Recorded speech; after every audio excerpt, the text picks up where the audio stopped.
did an Empowering Women in Agriculture mission to Mexico.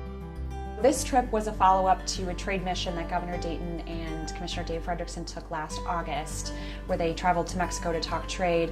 But during that trip, they signed a memorandum of understanding, or an MOU, with the current Secretary of SEGARPA, which is the Mexican version of USDA, to talk about ways that we can empower women in agriculture.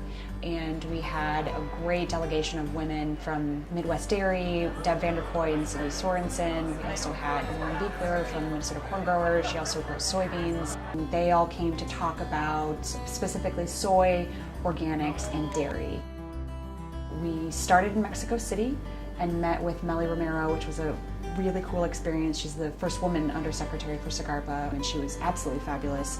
And we talked a lot about how can we empower each other to kind of continue being strong women in agriculture, which is, a tough sector for women sometimes.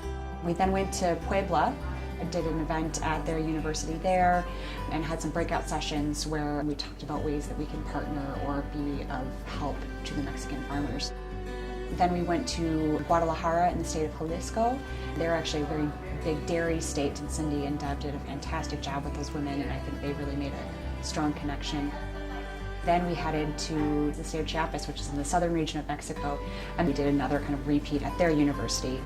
The follow-up will be that we're inviting the Mexico delegation to come to Minnesota next year, and we can kind of show them our technologies and how harvest happens here, and kind of the great resources that we have with some of the federal agencies, with the University of Minnesota, and some of the programs that we have in-house at the Minnesota Department of Ag.